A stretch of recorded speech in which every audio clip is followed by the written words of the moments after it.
চার বিয়ে করা সুন্নত কোনো কিতাবে নাই। কিছু দেশি আর বিদেশি মৌলবী সাহেব মাঠে নামছে অপপ্রচার নিয়ে, বলে জওয়ানো চারঠো শাদি করো, যুবকরা চারটা বিয়ে করো। চার বিয়ে করা সুন্নত কোনো কিতাবে নাই, জায়েজ। এটা কি সুন্নত বলা? এক মৌলবী সাহেব আসছিল, উনি কিছুদিন আগে বলে গেছে জওয়ানো চার শাদি করো, চারটা বিয়ে করো। আরে মিয়া, তোমার মরদগিরি আছে, টাকা আছে, পয়সা আছে, তুমি করো, কিন্তু আমার দেশের যুবকরা তো বেকার, একটাই তো করতে পারে না, চারটা করবে কোত্থেকে? বাংলাদেশেও কিছু মৌলবী সাহেব নামছে, বলে চার বিয়ে করা সুন্নাত, কোনো কিতাবে নেই এটা। এটা জায়েজ। এটা কি? এটাই হুদুদুল্লাহ, আল্লাহর হাদ, সীমানা আল্লাহ নির্ধারণ করে দিয়েছেন। আল্লাহ তাআলা একদিকে বলে দিয়েছেন ফানকিহু মা তাবা লাকুম মিনান নিসাই মাসনা ওয়া সুলাসা ওয়া রুবা' ওয়া ইন খিফতুম আল্লা তা'দিলু ফাওয়াহিদা, তোমরা তোমাদের পছন্দের মেয়েদেরকে বিয়ে করো, দুটো, সাধ্য থাকলে সক্ষমতা থাকলে তিনটি, সাধ্য থাকলে সক্ষমতা থাকলে, যদি অধিক পরিমাণ স্ত্রী, একাধিক স্ত্রীর মধ্যে জাস্টিস, ইনসাফ, ন্যায় বিচার করার ক্ষেত্রে যদি তুমি শঙ্কা করো, তাহলে একটা। কয়টা? এটা আল্লাহ জায়েজ করে দিয়েছেন। আরেক জায়গায় সীমা দিয়ে দিয়েছেন, ওয়ালা তাকরাবুজ জিনা, বেবিচারের কাছেও যেও না। তো মমিন বিশ্বাসী, আখেরাতকে যে বিশ্বাস করে, সে জেনা থেকে বাঁচবে। আর নারীর প্রতি যে আসক্তিকে আকর্ষণীয় করা হয়েছে, সেটাকে সে গ্রহণ করবে আল্লাহ নির্ধারিত সীমানায় থেকে। সুবহানাল্লাহ। কিন্তু কাফের কোন সীমানা। ফাম্মা মান তাগা ওয়া আথারাল হায়াতাদ দুনিয়া, আর যে ব্যক্তি আল্লাহর সীমাকে লঙ্ঘন করবে, দুনিয়ার জীবনকে প্রাধান্য দিবে আখেরাতের উপর, ফাইন্নাল জাহিমা হিয়াল মাওয়া, আখেরাতে পরকালে জাহান্নাম হবে তার আবাস স্থল। কথা বুঝতেছেন?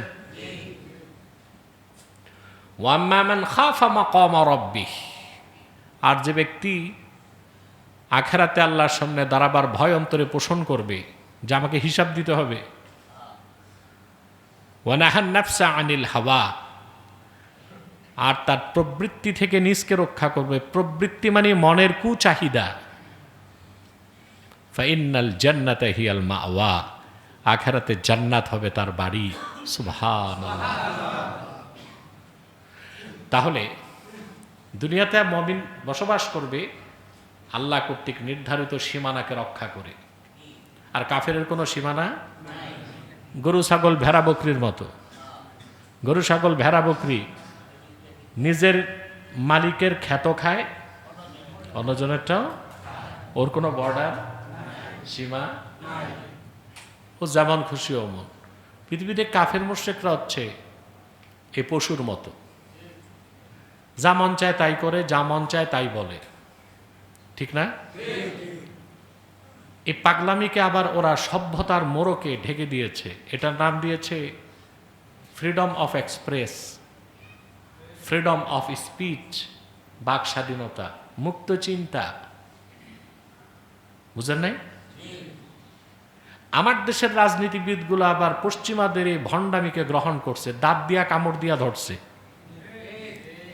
সেজন্য কাফের মুশরিক মুরতাদদের আমরা যখন শাস্তি চাই, আমার দেশের কথিত প্রগতিশীল রাজনীতিবিদরা বলে এটা তো মৌলবাদ।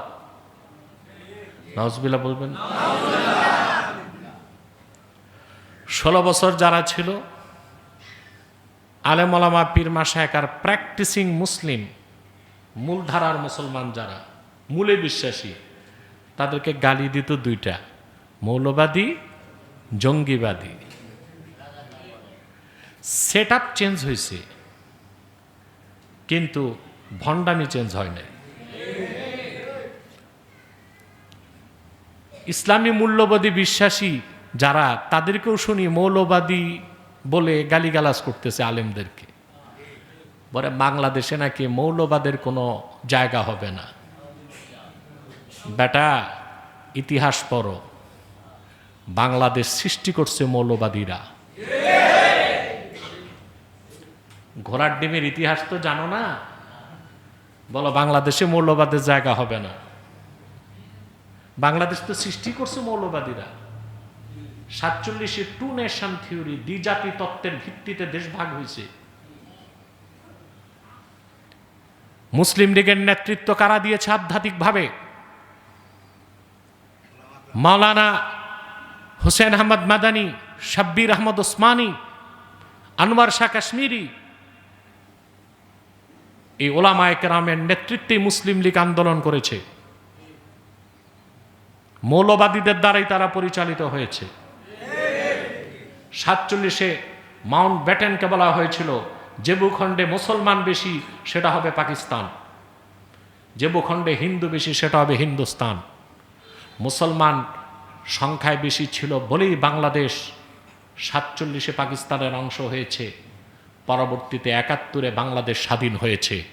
মৌলবাদীরা দেশ বানাইছে, মৌলবাদী বাদ দিয়া দেশ চালাবার ক্ষমতা তোমার বাপেরও নাই।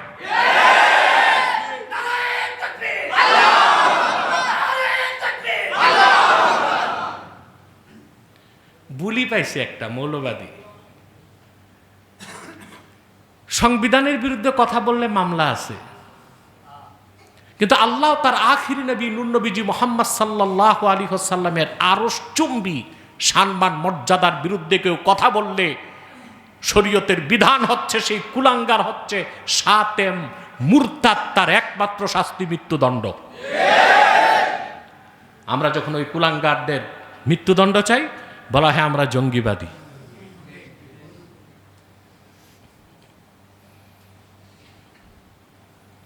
মৌলবাদ শব্দ কোত্থেকে এসেছে?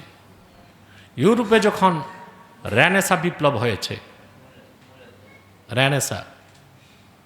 রেনেসা বিপ্লবের পর ইউরোপে বিভিন্ন গির্জার প্রধান যারা, চার্চ প্রধান আর রাজনীতিবিদদের মধ্যে দ্বন্দ্ব বেজে গেল।